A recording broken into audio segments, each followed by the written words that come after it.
get those benefits. So something went wrong in terms of the political class and its priorities. And until we go back to realizing that we need to invest huge resources in education, and they are in fact more important than some of the other things we're doing. We spend a lot of time on, it's nice to have beautiful roads and beautiful flyovers and beautiful underpasses and beautiful structures and have urban areas. But you need to build the people. You're building all these roads and you've got illiterate children working on them who are uneducated. Who's going to maintain these roads in the future? So we've got to make education a priority. We've got to invest a significant amount of resources in education. We also need private individuals to invest in education. It could be supporting teachers, teacher institutes. It could be providing scholarships for children. But until we do that, we're going to keep falling behind the rest of the country. And I think northern Nigeria lost it at some point. Maybe starting from the 1980s, it's been downhill, while the rest of the country has moved on. I love that you said we all have a part to play. One thing that stood out to me was, I know a while ago you had a conversation where you spoke about this letter by the British that stated that you must not educate the northern Nigerian child, because if you do, you will create intellectuals that, I think, the kind of intellectuals you have in Morocco, right? So how do you think that is still affecting the typical northern Nigerian child today? Well, so first of all, it wasn't a lecture. I think, northern Nigeria had the misfortune after colonialism to have been governed by 3 governors who came from the Sudan. And in the Sudan, the British had a very tough time with the Mahdi. So when they came in, they had a policy of trying not to cultivate the kind of progressive Muslim intelligentsia that they produce in Egypt and India. So British colonial education policy was designed to provide a technical education, but not to open the minds of people. You'd be surprised that there was a year in the 1940s where northern students who gained admission in the University of Ibadan were refused permission to go because they were being infected by corrupt ideas of independence in southern Nigeria. I mean, there's a whole book on this. It's called, and I think you should read it by Peter Tibenderana. It's called Colonialism and Cultural Change, Education and Cultural Change in Northern Nigeria. It's a fantastic book. You do that and you can understand how a northern elite was brought up on the assumption they've got a hierarchical system. Men were superior to women. You've got a hierarchy in the classes, and at the top of that hierarchy was the white man. And people actually believed it. Okay, and that is exactly how the system was built. But beyond that, I think we underestimate the real impact of the processes of power. Now we speak in English. You're my daughter, I'm speaking English to you in Kano. Why? English is the language of the colonial master. Okay, so without even being conscious of it, we act out the role of the colonial subject. Okay, and language is a very powerful medium for control. Now, when you say education in northern Nigeria, you're talking about Western education in northern Nigeria. All these Almajiris that she talked about, people who are able to read the Quran from the beginning to the end, are taken as illiterates in our system. Now, if they were in Egypt or Morocco or Saudi Arabia and they spoke Arabic, they'd be literate. But because we are in a post-colonial, British post-colonial state, Arabic is taken as a non-language. So they've studied the Quran, they've studied Arabic, but they are illiterates. By that definition, by devaluing their education, you have already foreclosed options before them. You're not thinking of, why can't they be doctors if they study in Arabic? Why can't they study medicine in Arabic? Or Hausa? I mean, I've said that over and over again. We have created distances between people and education. You want to be a medical doctor in China, you learn in Mandarin. You go to Germany, you learn in German. You go to France, you learn in French. Why can't you be a medical doctor taught in Hausa language? Or Yoruba or Igbo? Why not? Okay, now, so the barrier is linguistic. The second distance I think we've created is this distance where we have this idea that an education can only be in a particular type of space. Now, I've made this point before. I know it's been controversial, but I've said that you do not need a school built formally to have an education. You can do it in a mosque. You, you can do it in a house. And if you take the history of Islam, if you take Al-Azhar University, if you take Zaytun, if you take Qarawiyyin, all these universities were around mosques. Okay? Why is it? I mean, I go to a village and there's a Friday mosque, well built, and there's no school. And I'm told the children cannot go to school because we have not built a school. If you pray Fajr at 5:30, between 5:30 and 2 p.m., that mosque is vacant. The children in that village can come in and have primary education. Why do you need to wait until you can build a primary school? Why can't you bring teachers to them? Okay? So we've created a second distance, apart from language, we've created a distance in space. The final distance we've created is that we have put a gap between us and technology. The world today is such that on your phone, you can learn anything. You give a child a tablet, and you can teach him, and you can give him the same education that a child gets on the streets of London. This is what is happening all over the world, in Bolivia, in Mexico. So I think it's about thinking out of the box. It's also about making this a priority where we have an evidence-based approach and say what is wrong, what are the barriers we need to attract, what are the low-hanging fruits that we can go after. Can we please clap for him for that? Please only clap if you feel I've said something worthy of clapping. Don't listen to her. No, you have. You actually answered two of the questions I was going to ask you, so I'll have to ask another one. So your first point was about the linguistic barrier, and you made me think about Ngugi wa Thiong'o, the Kenyan author who passed away, I think, earlier this year or last year. And I'm just thinking, if we were to follow his theory of using African languages as a medium of communication, and to write, to speak, and just to abandon the colonial languages and stick to our traditional languages, how progressive do you think northern Nigeria would be in, say, 2030? I mean, so look, I would never advise that we abandon any language. Okay, I believe in studying languages. Okay, I've spent my time studying English, I'm studying French, I'm studying Arabic, and I think if I could learn more languages, I would. Okay, language is an important medium for communication, and in the world in which we are, there's no way you can go without what are now called international languages. Okay, people are now going to learn Mandarin because of the rising importance of China. Okay, so that is not the point. The point is not about abandoning English, but let's know that English is a language. It is a language. It is not the language. Okay, so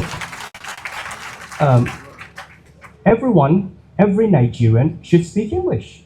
Every Nigerian, if left to me, every Nigerian should speak English, should speak French, should speak Arabic. And Africa has a triple heritage. Ali Mazrui made that point here. You've got the heritage of African traditions, you've got the heritage of Islam, you've got the heritage of colonialism and the Christian world. This is something we cannot break away from. It is part of our history. Okay? But it's a strength. However, every study I have looked at by the World Bank, by UNESCO, says that when you teach young people in their mother tongue, they learn faster. You increase the number of years they remain in school. You reduce the dropout rates. Okay? You study in agriculture from a village. You've got all the vegetation in your village. You know the names in Hausa. You fail the exam because you don't know the Latin name for those words. I mean, how sensible is that and how reasonable is it? Okay? When you study medicine, you don't speak English to the patient, you just do it.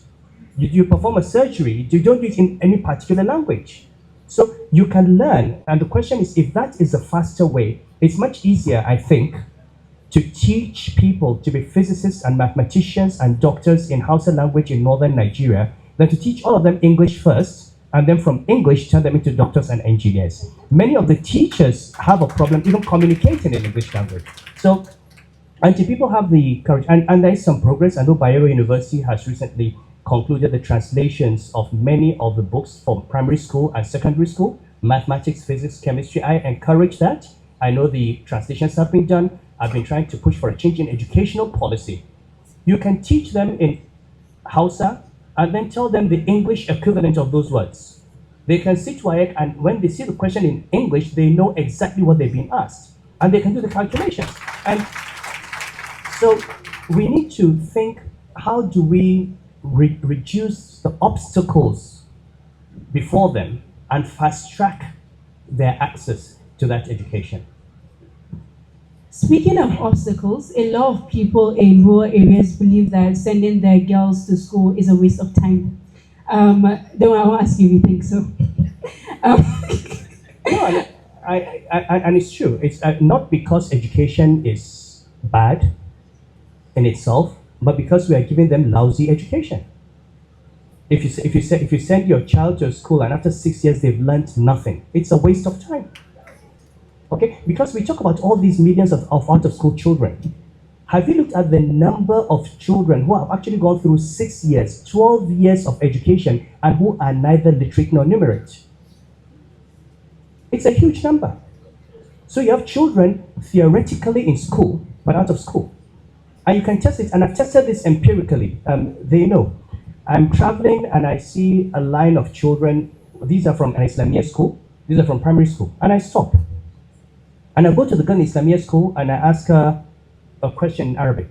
And you'll be surprised, she knows ism, she knows fi'l, she knows harf, she knows fi'l al-madi, she knows fi'l al-mudari. She's able to construct sentences in Arabic, and she's in primary school in Islamia. You go to a child in primary school, how old are you? He's looking at you blankly. He doesn't know, he does not understand. Okay, so there are two things happening here. On the one hand, we are making all this, we're raising hopes of people, thinking that by taking their children into these schools, that they're going to be educated, and then they go and waste the years and they are not educated, because it's about the quality. On the other hand, we have people who are actually learning something, but there is no value because not in the English language. Again, this is imperialism at play. So we have just continued, okay, with the mindset of the colonial master, and this is a problem. So how do we address that, in your opinion? Governance is number one. At the end of the day, every society changes. You rise and fall with the quality of your leadership. And Nigeria has had lousy leadership for a long time. Okay, so until you actually begin to look, we've got people who are themselves uneducated. Okay, who don't understand the value of education. You cannot give what you do not have. Okay, you cannot give what you do not have. Until we begin to look at the people who we choose to lead us. And that's the truth. I mean, in most parts of this country, you look at people who are leading you and you say, oh God, is this really the person? Okay, how did we end up here? You see it every day in newspapers, you see it in the stories, you see what happens in legislatures. You see the kind of debates that we're having, the kind of arguments that we have, the kind of time we waste on issues that are totally unimportant, the pettiness, okay? And you look at other countries, you look at other parts of the world. People are discussing climate change, people are discussing artificial intelligence, okay? What are we talking about? Whether Yoruba or Igbo or Hausa, Northern or Christian, that is, we are still mired in that debate. We are still in conversations that we had in the 1960s. And what is causing that? The leadership. Because the only way some of these people can get where they are is by keeping the masses where they are. The only way you're going to have change, okay, is to make sure we begin to look for the right people who think of what generation of Nigerians are they going to create, and how can Nigeria rise up? I mean, I personally feel that I was listening to the gentleman talking about humanizing numbers. And it's true. You say 3 million children out of school. You don't think of them as human beings, but this is somebody's son. It's somebody's daughter. She's going to be somebody's mother. She's on the streets without a future. Okay, these are not just numbers. These are human beings. Malnourished children are human beings. They're not statistics. Okay? If you say 50% of children under 5 in Kano State are malnourished, 50%, you know malnutrition? What it does? Your brain does not develop. That's the reality. I mean, this nutrition happens in the first 1,000 years from conception. The women don't have the right nutrition when they're pregnant. The babies don't have the right nutrition when they're born. The brains are not formed. From day one, you have already disadvantaged your children. So you go to school, and that's why, you know, when we were younger, you would see a young boy from Borno. Borno, they give them kuningeda, which is nourishing. Here, we give our children cocoa and paro, which is not. Okay? So you go to this Makaranta Allo, you find a child from Borno at the age of 10, he has memorized the Quran. And his colleague from Kano cannot read Alam Tara Kaifa. And you think it's the guy, he's not daft, he just did not have nutrition when he was a baby. That's all. The brain will get formed. So we need to, and nutrition is not about money. It's about interest, about education. Okay? Now, one of the issues I'm dealing with is I am concerned, I'm passionate about nutrition, because if we don't deal with malnutrition, we will not deal with poor quality education. No matter how good your school is, the brain has to be there for the child to have the education. And how do you deal with malnutrition? We are not there when the woman is pregnant. You talk about statistics. That is what we have. Every year, I get numbers. Oh, so many children in Kano State are malnourished. We count them after they are malnourished. Where were we when she got pregnant? Somebody has to be there at the point of pregnancy to say, this is what you need. Somebody has to be there at the point a child is born to say, this is what you need. But I sit here in Kano, I don't know how many babies are being born every day. So I need the technology. I need to know that in a particular part of Kano, in a particular local government, there are 5 babies who are born. And I need to get the word here to say, go to those women and make sure that they're giving their children what they need. If you don't do that, from pregnancy to the 3rd year, you're going to continue producing children who do not have the ability to. So I like the conversation about statistics and numbers. When you just convert them to human beings, then you begin to think, and that's why when he said he can't think of a policy, is because he's not followed it logically. If you think of these as, if you take malnutrition as a number, and then you take it as a pregnant woman, then you know you need a policy around how do you know how many pregnant women are in Kano? How do you know where they are? How do you make sure they eat what they're supposed to eat? When they give birth, how do you make sure the children have what they have? That is how you form policy, by thinking of those numbers as human beings.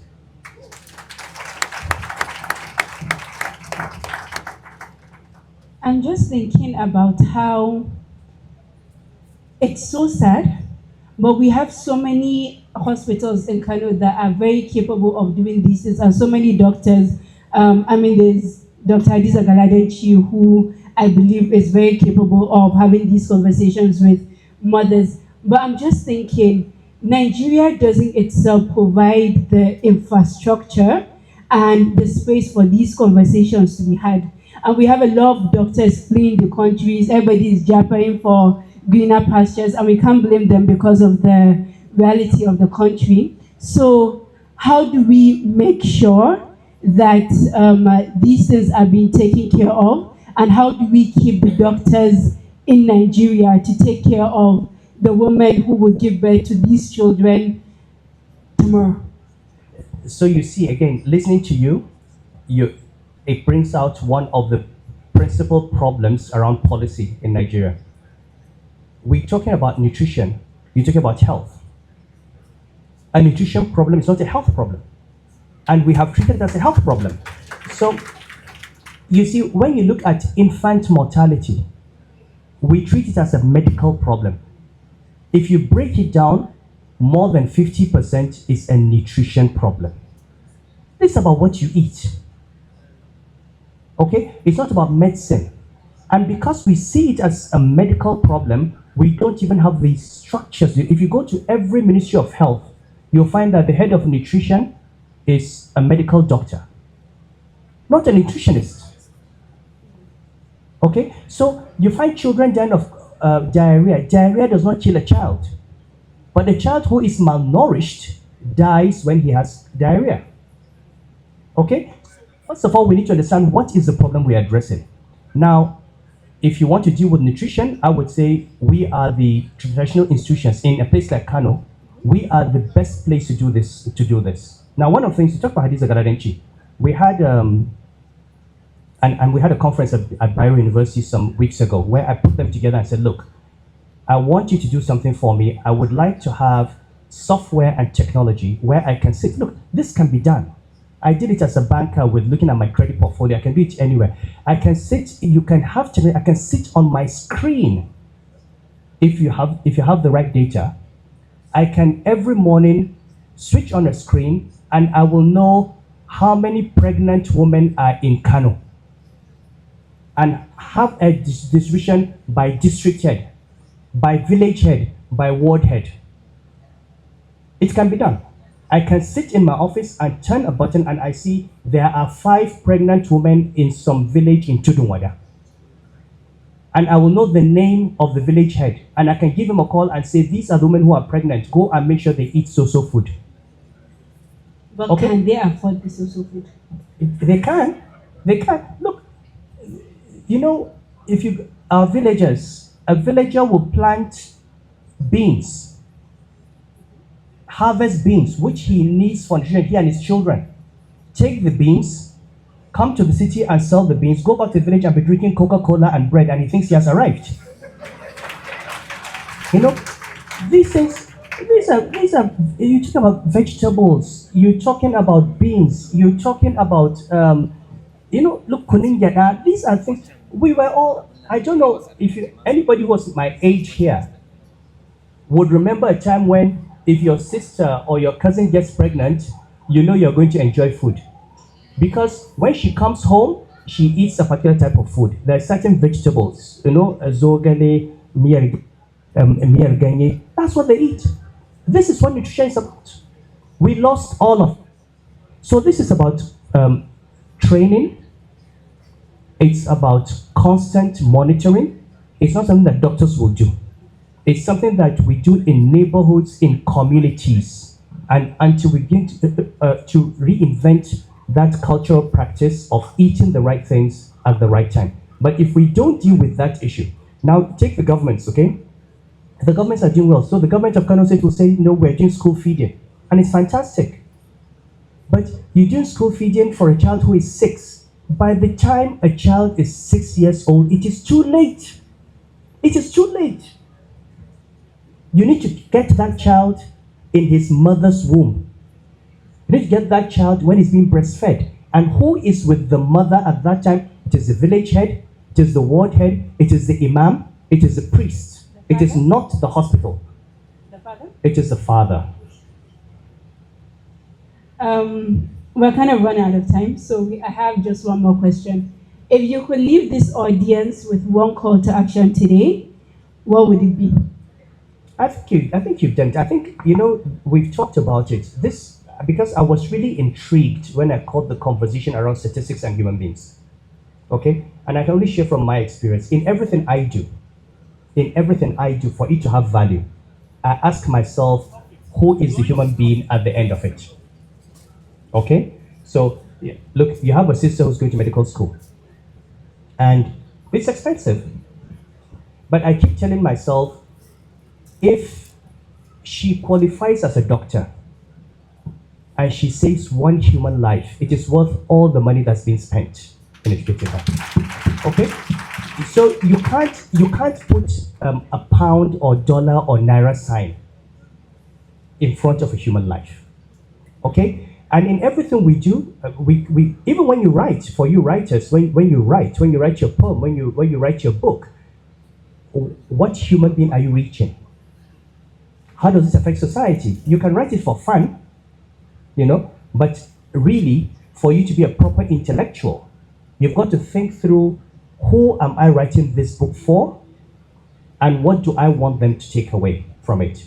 So, even technical issues. When I was governor of central bank, you deal with numbers like inflation.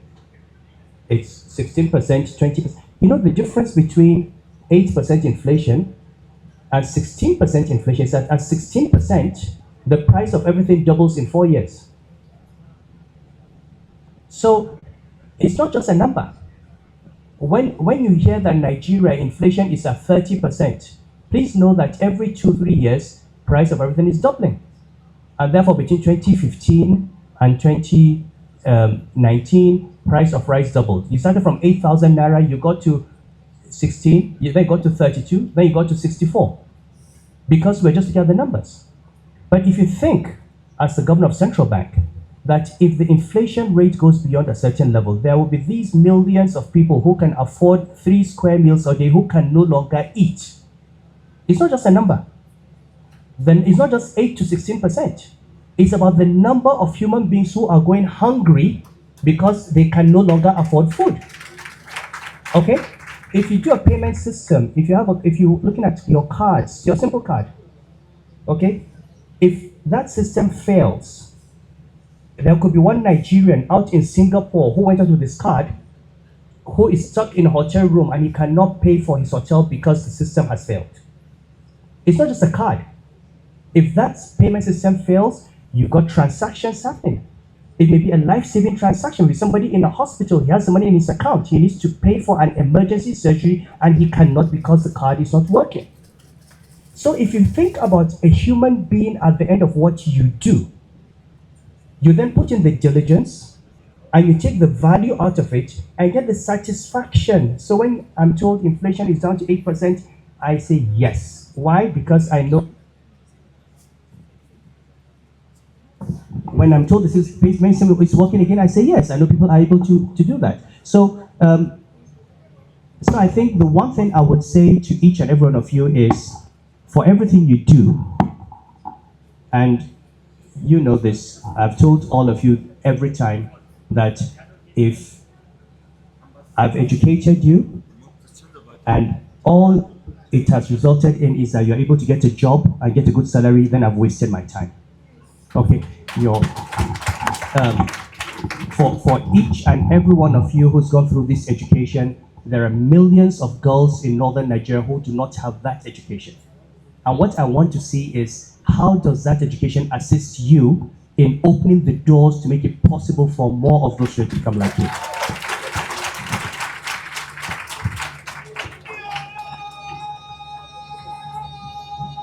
That's an example.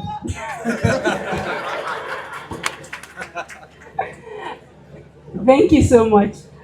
So I can take a few questions. I think I saw, yes, yeah.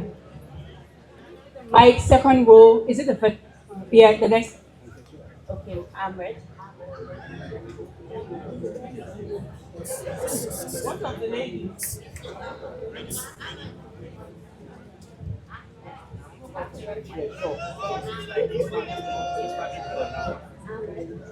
That one is easy.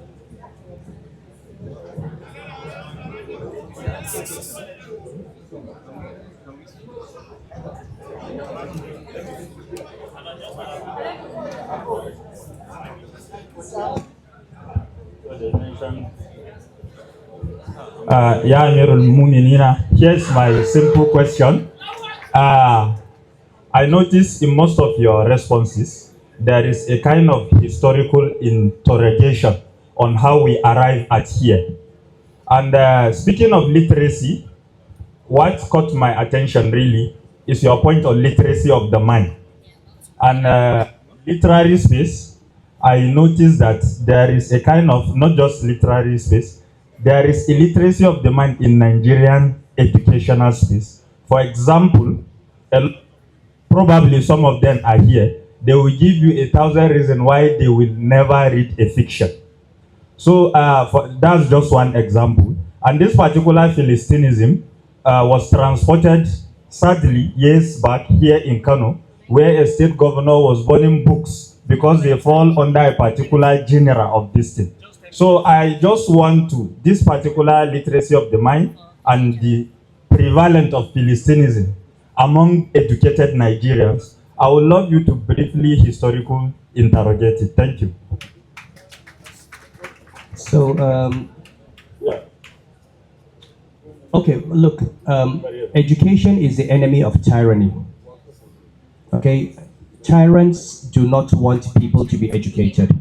Okay, someone said that if you love literature, you can never be indoctrinated because you have your own mind. Okay, so that's where to start. Now, fiction. Now, you've got good fiction, you've got lousy fiction, and that's true. And that's why I was saying to her, you know, if you're writing, who are you writing for, and to what end? Okay, there's a lot of great fiction that teaches us about life. Okay, I keep saying when you read Shakespeare, for example, and if you think of it in Platonic terms, and I'm sorry to use Shakespeare as an example, you read Romeo and Juliet, and it tells you about ideal love. Okay, you read Othello, and it is jealousy in the ideal. You read Macbeth, and it tells you about crass ambition, the ideal. You read Julius Caesar, and you see the treachery and betrayal of Brutus, and so on. So it is not just about reading a story. The Merchant of Venice and Greed, you know, it's not about a story, it's about the lessons I take out of that. But it's also the same thing with African literature. There's a lot we have to learn from Chinua Achebe, okay, and about African culture, but also about value systems. And so where fiction is grounded, where fiction is grounded and rooted in a value system and seeks to portray a particular worldview, it is extremely useful and should be encouraged. Now, I don't want to talk about what happened in Kano and the Soyaya novels. I made a comment about that in 2017, and I think I got into a lot of trouble. So I don't want to repeat. The same story. But the reality is, people need to be able to be allowed. You're adults. People should read. People should make up their minds what they want to take, what they want to take, and what they want to. You cannot decide for people what they can read. You cannot control minds. Okay. And the worst thing about stopping publications it's like Kannywood movies. You say, oh, you know, you don't want Kannywood movies, fine, but your daughter gets on the internet and she can see pornographic movies on her phone. You can't control that. You cannot stop people. So you might as well regulate. You might as well take an interest in using art to promote particular sets of values, not just loyalty to the political system, but development of a human being. And I think that is where we need to focus our minds on. Your Highness, welcome to Kapfest. We're so proud to have you. You've been talking about good governance, and when we talk about good governance, most of the times I become confused because I don't know how to gauge good leaders. For example, when it comes to election, with all the happenings in Nigeria. So, sir, how do you define good leaders that we are supposed to vote it in when the election comes? Thank you. So, I mean, look, for me, it's simple. It's not about good. How do you assess competence in anything? Okay, it is your. He asked a question. Now that is bad listening.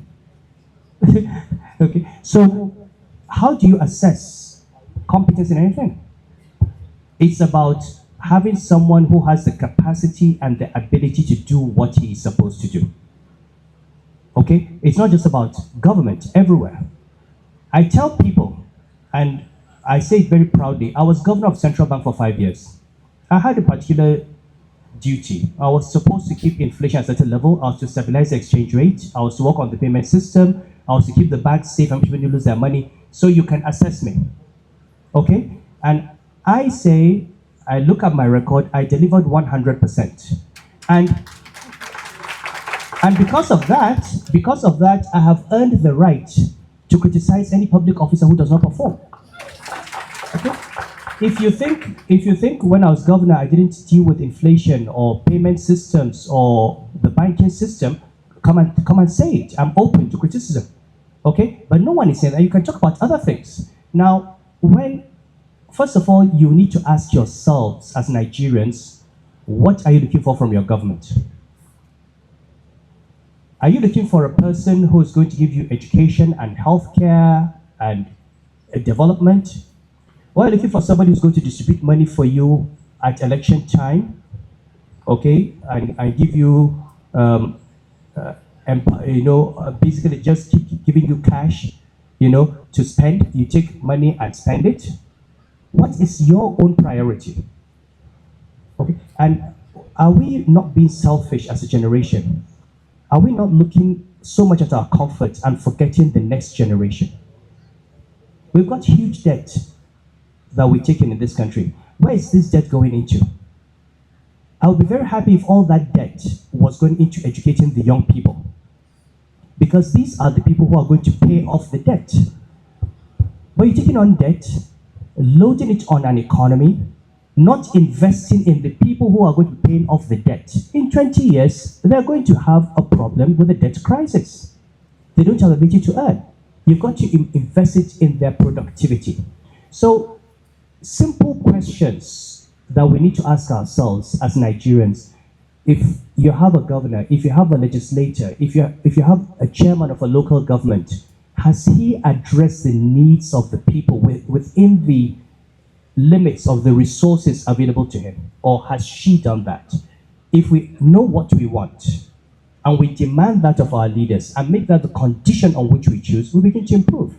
But Awolowo once said, every nation gets the leadership it deserves. And sometimes I wonder, as Nigerians, if we're not getting the leadership we deserve. Because I look at the people that we take as heroes, including people cheered on by young people. I look at them cheering and hailing people who are just thieves. No, why is the value? Where is the value? So we need to actually, change. We need to define those values, set those standards for our leaders, and you young people should stop thinking of yourselves as young people. My father retired as Federal Permanent Secretary External Affairs at the age of 48. He was an ambassador in his 30s.